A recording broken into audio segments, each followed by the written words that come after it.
All right, my friends, we are going to move into our next shape, but rather it is expanding on the circle. So let's see, I'd like you guys to get into the habit of sort of making your space really cozy. It's fall now, we're into October, so I'm gonna lay a little candle next to me, and I've got my nice cup of tea. See, I think I'm drinking lemon zinger. So make sure that you are slowing down in the drawing process, really activating your senses. So I've got a nice cup of tea, I've got my candle going. I've got some tools here next to me. I have a Tobleon, I think it's called, but it's really just like a rubbing stick. It helps you move some of the stuff around. I have a pencil, some compressed charcoal. I have our loose regular charcoal, a China marker, which I explained last week that is a little bit more waxy. The stuff doesn't move. I have a charcoal pencil. And then I have some vine charcoal. Some of you said you have some vine charcoal you're using. You can see that it just sort of wipes away. It does leave a little bit of a residue, but it does just wipe away. And then of course my handy dandy eraser. So I'm just gonna put those tools aside. I'm gonna use those in the process of drawing. And as I said, today we are playing with expanding on the circle shape. And I'd like you to approach your drawing in such a way that it is an exploration of the shapes that we're talking about. Really playing with them, erasing them, moving them, manipulating them. So we have our circular shape that we discussed already. And then if we start to manipulate this circle with light and shadow, we can create the illusion of a sphere. Now, to expand on this circular shape, we can start to talk about ellipses. Now, ellipses are these sort of shapes that we talked about when we talked about cross contour, when we pretend we're wrapping like a piece of yarn or wire around this sphere.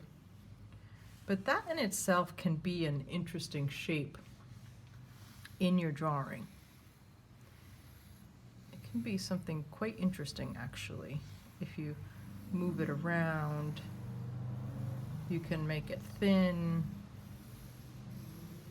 or you can make it wide.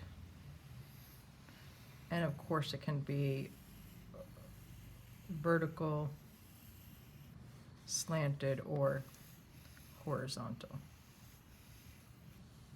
So that's a variation of this circular shape, is playing with this oval ellipse-like shape. And again, the oval shape. Also, a variation of the circle is this egg-like shape. So an egg-like shape is a little bit heavier on the bottom and then tapers at the top. Another variation of this circular shape.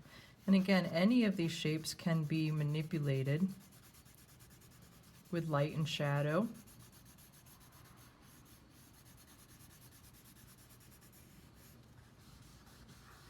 This little charcoal pencil, again, this little Tobleon here. I'm pretty sure that's what this thing is called. We can use to help if you don't want to use your fingers, but it does add a little bit more nuance to the elements. And see, again, I'm just going to go in and throw some of this charcoal down. Do I have a plan? No, I don't have a plan. I'm just plain throwing down some charcoal, using my hands, sort of like this egg shape variation of our circle. So keep that in there, we'll keep that in there. And you don't have to copy this exactly. I'd rather just you sort of see the shapes, see how I'm manipulating this page, and see if you can employ it in your drawings. There's this paper towel. Can sometimes add a nice, interesting effect. Using this watercolor paper, just for the heck of it, you can see it picks up some of the tooth of the paper. That might be something you enjoy or not enjoy. Let's see if I think about that idea of the light. Maybe I'm thinking that the light is coming from this direction. Again, remember what we learned about the light hitting it. Maybe the light would come on the side here or bounce off of something over here. And I think I want to have these elements sort of floating. I don't want to act like this is on a table or anything. I want this stuff to be floating. But maybe there would be a sort of reflected light in there. Taking my soft charcoal here and adding a little bit more darkness in there. Maybe I take my charcoal pencil and add a few very light contour, cross contour lines, just to suggest that that element turns in space. I don't know, maybe I play with that. Maybe I need another egg shape. Variation of that circle over here. It's kind of interesting. Again, imagining that light source. Not that there can't be several light sources in a drawing or in a painting, but just to start, I would play with the one, just so that you get a handle on it. Again, go in with the paper towel or your fingers. And I don't know, maybe I want to go in and pretend this ellipse goes around this whole thing.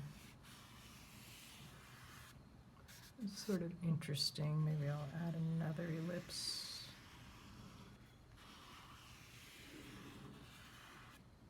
It's sort of interesting. Again, there's no wrong way. Just play with these shapes in your drawings. I had some other elements. You might want to go back to your original drawings. See if there's anything particular that you like or are interested in. That first workshop that we did, improving your drawing. Here's my cheat sheet. I have variation of line. So let's see if am I doing that? Do I have variation of line? Not really. Not really. All these lines are the same sort of thickness. Maybe I'll go in and just start erasing some of this stuff. Bring some more elements, more interest into this thing. There's no wrong way. And it can be more surreal. It doesn't have to follow any kind of realistic scheme. You can just pretend. And then maybe I might want to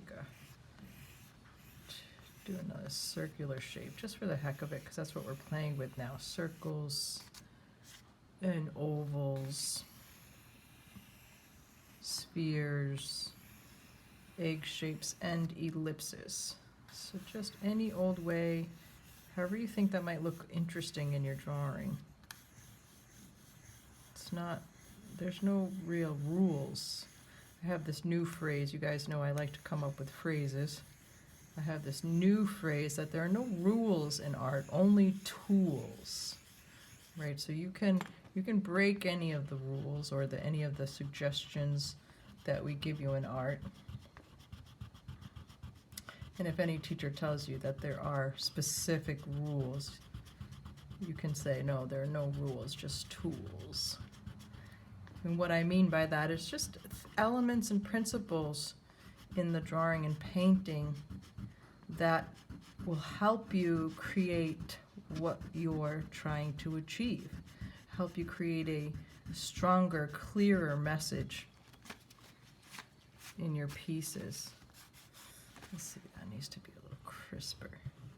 And just that little lesson I gave you last week on light, that's really going to help, even if you just use it just the slightest bit in your pieces, will help create just the illusion of space. There's another element I have here. I've taped off the edge. This might be a good trick for some of you if you want a nice, clean, crisp edge in your pieces. So let me go back now. What am I looking at from our workshop here? Is this relationship of dark, medium, and light values. And that's really going to help you with your space, but it's also going to help you with what this thing is about. Well, what is this thing about here? Usually the relationship of light and dark, the greatest contrast of light and dark is going to give you your focal point. So you can probably see in this drawing here, and I don't know, maybe I want this to come over this. Why not? So you can see if I soften that, that now becomes less important than this. As soon as I bring that light back again, sort of a fight for what is this thing about? What is this thing about? I don't know, I'm gonna keep searching. I'm gonna keep drawing and making marks. I don't know, let me bring that back. I don't wanna lose that too much. And again, see now I've just now changed what's happening. You can always change, adjust, erase. This is kind of starting to look like something. Maybe this would be interesting if I erase that element there. So what am I talking about? This focal point, light and dark. So usually the greatest contrast of light and dark will attract the eye, and then whatever's next most interesting, the eye will go to. Now see down here at the bottom, I've cut off this egg, and it really breaks the space. It really sort of doesn't help the space at all. Whenever you cut something off on the edge, it reminds the viewer that it's a flat object. So you know what I'm going to do is I'm going to actually encompass this whole egg shape. So I don't want it to seem like it's flat. I want this whole space to feel sort of floating and rounded and spatial and atmospheric. And this shape here, these elements help, these ellipses help create that illusion of space. This circle is flattening out the space. So what I'm going to do is overlap another kind of egg shape here. Try to bring in a little bit more dimension. Bring this pencil in here. And again, remember that lesson of the sphere. These cross contour lines help create the space, this illusion of space. What can I do to help the illusion of the space? A little dark on this side, maybe a little highlight.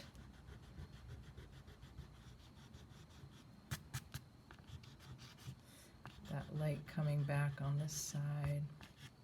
Where's the light coming from? The light, I feel like the light's coming from this side.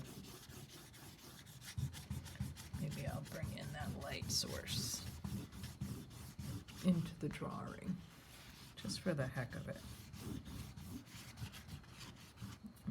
This shape I want to be a little bit more. So you can see here I'm really manipulating and playing with the medium. I'm going to come in with this compressed charcoal because I want these lines to start sticking around a little bit longer. And I like that soft line there looks as though it hides behind this line. So I'm gonna keep that. And then this, so these ellipses, this is interesting to me, the sort of ambiguity of these ellipses, how they appear and disappear. I'm gonna bring in some dark in here. This is kind of strange with the these egg shapes, and again, please don't copy. Try to see if you can work with these shapes in an interesting, unique way in your pieces. How do you make this your own? Let's see, I'm going to bring that line in there. This line disappears, but I think I want it to reappear on this side just to create a little bit more illusion on that side. And this is real boring over here. This gets real boring. So I'm just going to activate it with some just visual activation, some marks. Nothing that's too meaningful or necessary, just so that the space isn't dull. I don't want it to take away from the whole drawing, but I want there to be something. Kind of blend that in over there. And I kind of want this to be a little bit of a vignette, so I'm going to take my nice soft charcoal and I'm going to bring this all the way around. All the way around so that it sort of almost frames it in a way. I'm going to bring that in. So there's no wrong way.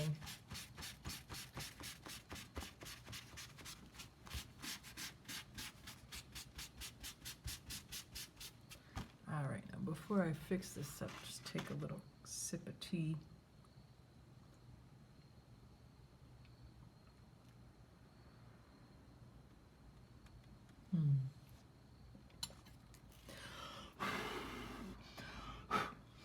All right, so now let's go in here. Again, where's my light source? What am I talking about here? All right, so my light source is here. Let's see if I can make that a little bit more interesting.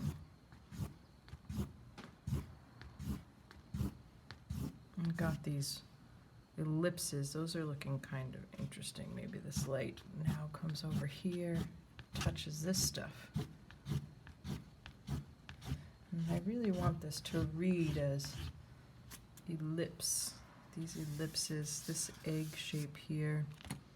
Let's see, I'm going to go in with my China marker and just confirm some of these marks that I made so that they don't move. This China marker is a little bit more waxy, so it's really going to make some of these marks a little bit more permanent, so you don't keep moving around on me. Kind of like that. And then let's see, I'm going to go in with this compressed charcoal and make a couple more of these things a little bit more permanent. I don't want these to fight for attention, so I'm softening them out. I want them to be defined as eggs or that ovally shape. And I do want them to have some light on them.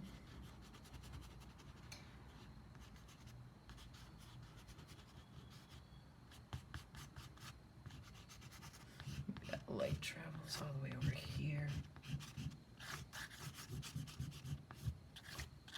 All right, that's sort of interesting, I guess. And even though I don't want there to be like a tabletop, I can suggest that there is a little, maybe a little shadow of some sorts here.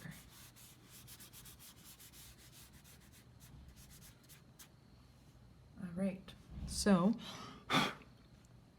our next lesson, taking the spear and sort of stretching it, bending it in a different way, looking at it a different way and talking about it as an oval or an egg or an ellipse shape. And look at how it really helps in creating some space in your piece. All right, so the benefit of taping off these sides, at the end of the day, you can remove this tape